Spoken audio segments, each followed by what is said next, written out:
बिस्मिल्लाहिर्रहमानिर्रहीम। अस्सलामुअलैकुम नाज़रीन। टॉप सॉल्यूशंस पर स्कॉलरशिप्स की एक और अच्छी अपॉर्चुनिटी के साथ आप सबको एक दफ़ा फिर खुशामदीद कहते हैं।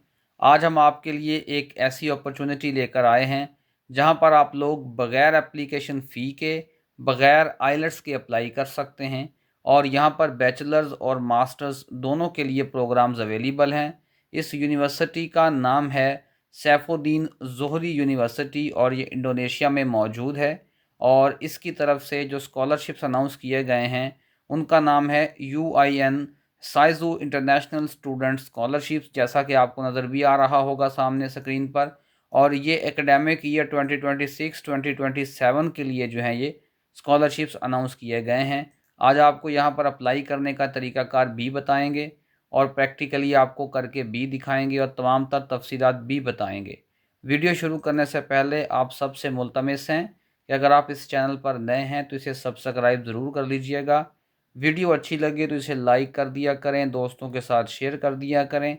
साथ ही साथ हम आपको ये भी बताते चलें कि अगर आप किसी भी स्कॉलरशिप के लिए फुल प्रोसेस हमारे थ्रू करवाना चाहते हैं या आप अपने डॉक्यूमेंट्स की तैयारी में हमारी सर्विस हासिल करना चाहते हैं तो ये हमारे व्हाट्सएप का नंबर है। आप इस पर मैसेज करके हमारी सर्विसेज अवेल कर सकते हैं। ये हमारे व्हाट्सएप चैनल का लिंक है, आप इसे लाजमी ज्वाइन कर लें ताकि आप तक आने वाले तमाम स्कॉलरशिप्स की अपडेट्स जो हैं वो बग़ैर किसी ताख़ीर के पहुंचती रहें। आप हमारे इंस्टाग्राम अकाउंट को भी ज्वाइन कर सकते हैं और वहां भी हमसे कनेक्ट हो सकते हैं। तो एक्चुअली जो ओरिजिनल वेबसाइट है इस स्कॉलरशिप के लिए जो कि लिंक प्रोवाइड किया गया है, आप कह लीजिए, वो कुछ इस किस्म का है। इसको मैं वीडियो डिस्क्रिप्शन में दे दूंगा, क्लियर। तो आपने इसकी तरफ देख के परेशान नहीं होना। आप अगर यहाँ पर स्कॉलरशिप गाइड बुक पे क्लिक करेंगे ना तो आपके सामने बिल्कुल यही डॉक्यूमेंट जो है वो ओपन हो जाएगा। ये वाला जो डॉक्यूमेंट है, क्लियर, जो कि मैंने ऑलरेडी ओपन करके रखा हुआ है। तो लिहाजा इस डॉक्यूमेंट के अंदर उन्होंने हमें तमाम तर जो गाइडेंस है वो प्रोवाइड की हुई है। तो हम देख लेते हैं कि क्या क्या गाइडेंस हमें यहाँ पर जो है वो मिल रही है। तो सबसे पहले जो ज़रूरी चीज़ होती है, जो सबसे अहम चीज़ होती है, वो ये है कि यहाँ पर प्रोग्राम कौन कौन से जो हैं वो हमें मिल रहे हैं। तो अगर तो हम बात करें अंडर ग्रेजुएट लेवल के ऊपर तो आप लोग देख सकते हैं यहाँ पर एजुकेशन और टीचर ट्रेनिंग का एक डिपार्टमेंट है बाकायदा, क्लियर। और इसके तहत हमें जो है वो, यानी इस डिपार्टमेंट के अंदर इस्लामिक रिलीजन एजुकेशन का कोर्स मिल रहा है, इस्लामिक एलिमेंट्री टीचर एजुकेशन का कोर्स है, मैथमेटिक्स एजुकेशन का कोर्स है, English language education, Arabic language education, Islamic education management और इस्लामिक अर्ली चाइल्डहुड एजुकेशन के कोर्सेज मिल रहे हैं। ऐसे ही फिर आगे शरिया और लॉ का जो है वो डिपार्टमेंट है और इस डिपार्टमेंट के अंदर जो है वो constitutional law, Islamic economic law, comparative law और इस्लामिक फैमिली लॉ के कोर्सेज मिल रहे हैं। ऐसे ही फिर आगे साइंस और टेक्नोलॉजी का डिपार्टमेंट है।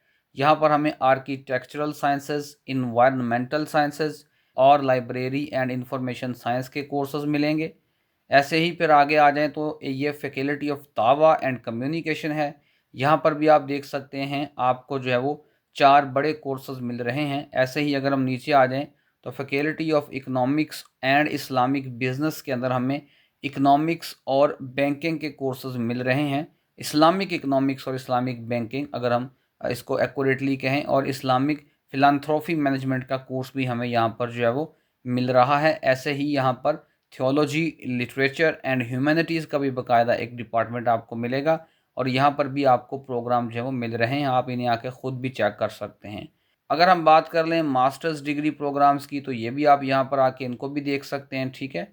मोस्टली जो प्रोग्राम्स हैं ये आप कह सकते हैं रिलीजियस डायमेंशन है इनकी, ठीक है। ये इस्लामिक प्रोग्राम्स हैं मोस्टली, जैसा कि कुरान शरीफ और तफसीर की स्टडीज़ का प्रोग्राम है। ऐसे ही शरिया इकनॉमिक लॉ का प्रोग्राम है, क्लियर।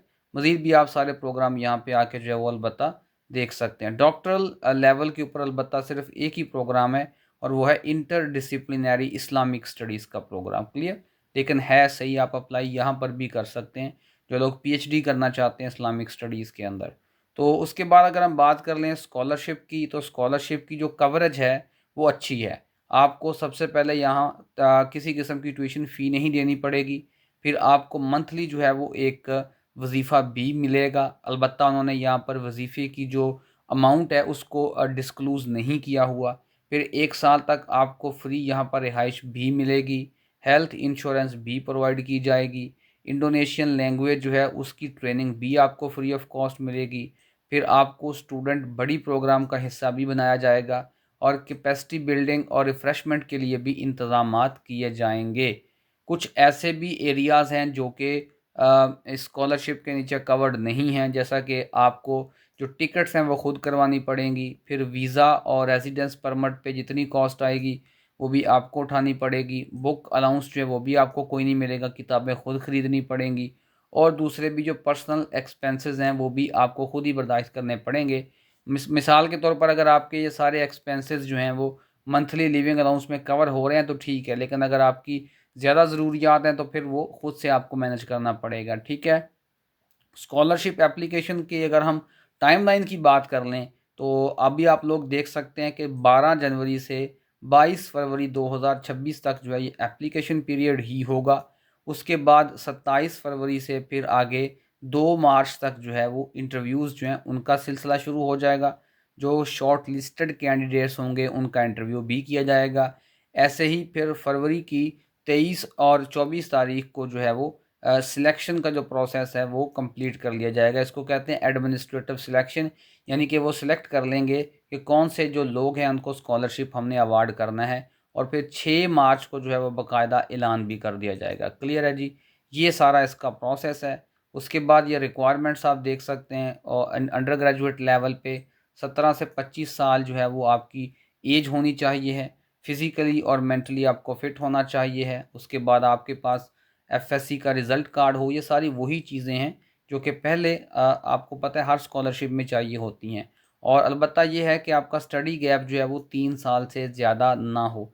यानी आपने अगर फॉर एग्ज़ाम्पल एफएससी 2022 में की थी तो आपको 4 साल हो गए हैं अब 26 में, फिर आप अप्लाई नहीं कर सकते, ठीक है। 23 तक आप कर सकते हैं। और उसके बाद नंबर वगैरह तो नहीं लिखे हुए, लेकिन ये लिखा हुआ है कि अच्छा आपका रिज़ल्ट हो, इंग्लिश और अराबिक लैंग्वेज में आपकी प्रोफिशेंसी हो, ठीक है, या इंग्लिश में आप अच्छे हों या अराबिक में अच्छे हों। अब हम सारे कोर्सेज इंग्लिश में पढ़ते हैं एफएससी लेवल पे, तो यहाँ पर ये कहीं नहीं लिखा हुआ कि आपको आइलेट्स चाहिए, टोएफल चाहिए। क्लियर, तो आप सिंपल एमओआई के साथ भी यहाँ पर अप्लाई कर सकते हैं। कोई और स्कॉलरशिप आपके पास नहीं होना चाहिए जबकि आप इसके लिए अप्लाई कर रहे हों, ठीक है। और उसके बाद बाकी सारी चीज़ें जो हैं वो आप देख सकते हैं नीचे। मास्टर्स लेवल पे जो एज लिमिट है वो 35 साल कर दी गई है। बाकी सारी ऑलमोस्ट वही रिक्वायरमेंट्स हैं, और यहाँ पर आपका जो स्टडी गैप है वो 5 साल से ज़ायद नहीं होना चाहिए, ठीक है। और आपके पास बैचलर्स डिग्री होनी चाहिए। ये ना हो कि आपको बैचलर्स की डिग्री किए हुए 6 साल हो गए हों तो फिर यहाँ आप अप्लाई नहीं कर सकते। जो अलबत्ता जीपीए की एक लिमिट यहाँ लगाई गई है वो 3.25 है। क्लियर, यहाँ 3.25 हो या इससे ज़्यादा हो। इंग्लिश की प्रोफिशिएंसी अगेन वही बात आ गई, बाकी सारा वही कुछ है जी। डॉक्टरल लेवल पे एज लिमिट बढ़ के हो गई है 45 साल। क्लियर, और यहाँ पर भी आपको एमफिल की डिग्री किए हुए 5 साल से ज़्यादा अरसा ना हुआ हो, 5 साल से ज़ायद स्टडी गैप वो नहीं मानेंगे, और जो जीपीए है वो 3.25 ही है यहाँ पे। क्लियर है, तो ये चीज़ें आपने यहाँ पर याद रखनी है। अगेन प्रोफिशिएंसी इन इंग्लिश और अराबिक है। और अलबत्ता यहाँ पर जो आप लोग जानते हैं कि रिसर्च प्रपोजल होनी चाहिए आपके पास पीएचडी लेवल पे, वो यहाँ पर भी जो है वो उन्होंने डिमांड की हुई है। मास्टर्स लेवल पे जो है वो हम देख लेते हैं कि कोई है कि नहीं। बिल्कुल है, हम मास्टर्स लेवल पे इसको छोड़ आए हैं। ये देखें लिखा हुआ है, must have a preliminary thesis plan relevant to the intended study programme at the UIN size. हो क्लियर, डॉक्यूमेंट्स सारे वही हैं जो पहले होते हैं। पासपोर्ट है, एक पासपोर्ट साइज़ फ़ोटो है, ऑनलाइन एप्लीकेशन का जो फॉर्म होगा आपका पहले वो फिल करना है। क्लियर, उसके बाद मोटिवेशन लेटर है और ये ओरिजिनल होना चाहिए। ये आप हमारी सर्विसेज भी इसके लिए ले सकते हैं, चैट जीपीटी जनरेटेड या प्लेजराइज्ड ना हो। क्लियर है, फिर सीवी इसको आप कोशिश करें यूरोपास में बना के लेके जाएं। क्लियर, उसके बाद हेल्थ सर्टिफिकेट हो आपके पास, और ये 1 महीने से पुराना नहीं होना चाहिए। और उसके बाद आपके पास स्टेटमेंट लेटर ऑफ कमिटमेंट ये होनी चाहिए। क्लियर, उसके बाद पुलिस क्लियरेंस सर्टिफिकेट भी आपके पास होना चाहिए, और रिकमेंडेशन लेटर भी आपके पास होना चाहिए। क्लियर, फ्रॉम इंडोनेशियन एम्बेसडर और representative in the applicants country. Indonesian embassy को ईमेल करें और उनको बताएं अपने बारे में, और उनसे रिकमेंडेशन लेटर आप ले लें। क्लियर, ये सारी चीज़ें उन्होंने यहाँ पर बताई हुई हैं। और उसके बाद अब इसमें अप्लाई कैसे करना है, तो यहाँ पे आप देख सकते हैं अंडर ग्रेजुएट के लिए अलग से एप्लीकेशन फॉर्म का लिंक है, और ये पोस्ट ग्रेजुएट यानी मास्टर्स और डॉक्टरल लेवल पे अलग से लिंक दिया हुआ है। तो हम फॉर एग्जांपल मैं अंडर ग्रेजुएट पे क्लिक कर लेता हूँ तो इस किस्म का फॉर्म मेरे सामने ओपन हो जाएगा। इसको आपने फिल करते जाना है, क्लियर। और आप देख सकते हैं अपना नाम लिखेंगे, gender, date of birth, place of birth, country of origin, language preference, passport number, passport validity, clear, expiry date वगैरह ये सब बतानी है आपने यहाँ पर। पासपोर्ट की तस्वीर इस किस्म की आपने अपलोड करनी है। ये उन्होंने आपको मॉडल यहाँ पर ना दिखाया हुआ है। हम जानते हैं कि हमारे पासपोर्ट पे एक ऐसा पेज होता है जहाँ पर हमारी तस्वीर होती है, एक्सपायरी डेट और डेट ऑफ इशू लिखी होती है। तो वो आपने सिर्फ उसी की तस्वीर अपलोड करनी है इस तरीके से बना के, जिस तरह उन्होंने आपको यहाँ पर टेम्पलेट दिखाया हुआ है। ऐसे ही आपने अपनी जो एक पासपोर्ट साइज़ फ़ोटोग्राफ है वो भी अपलोड करनी है, उसका बैकग्राउंड वाइट होना चाहिए। ये भी उन्होंने आपको यहाँ पर दिखाया हुआ है, एक टेम्पलेट बना के। एक तरह से आपको बताया हुआ है कि जो ख़वातीन हैं या जो मर्द हजरात यहाँ अप्लाई करेंगे उनको कौन सा मॉडल फॉलो करना है, क्लियर। उसके बाद religion, marital status, address, WhatsApp number, emergency contact, mother name, father name, ये आपने सारा करते जाना है, क्लियर। के बाद नेक्स्ट आप देख सकते हैं ये एकेडमिक बैकग्राउंड है, ठीक है, आपकी तालीम के मुतालिक पूछा गया है। यहाँ पर आपने अपना जो है वो ट्रांसक्रिप्ट और अपनी जो है वो आप कह सकते हैं डिग्री उसको अपलोड करना है, दोनों को कंबाइन करके अपलोड कर दें। फिर यहाँ पर आपने जो है इंग्लिश और Arabic language proficiency test score को अपलोड करना है, क्लियर।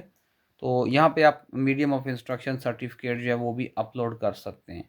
उसके बाद यहाँ पर आप दीगर अपनी अचीवमेंट्स भी यहाँ पर दे सकते हैं, कोई अगर आपके पास अचीवमेंट्स हैं तो। बहरहाल ये ऑप्शनल है, ये देना यहाँ पर ज़रूरी नहीं है, क्लियर। उसके बाद आपने यहाँ पर अपने जो प्रोग्राम हैं उनमें से कोई एक प्रोग्राम चुन लेना है जो भी आपके लिए अवेलेबल हैं। पीछे हम इसके मतलब बात भी कर रहे हैं, क्लियर। तो कोई आप दो चॉइसेस ले सकते हैं, फर्स्ट और सेकंड। और उसके बाद नेक्स्ट आपने जो है वो अपनी हेल्थ के मतलब यहाँ पर बताना है, हेल्थ सर्टिफिकेट अपलोड करना है। फिर ऐसे ही आप आगे बढ़ते जाएंगे और सारे खाने आपने इस तरह फिल करते जाना है जो भी मैंडेटरी हों। तो होपफुली आपको आज की वीडियो अच्छी लगी होगी।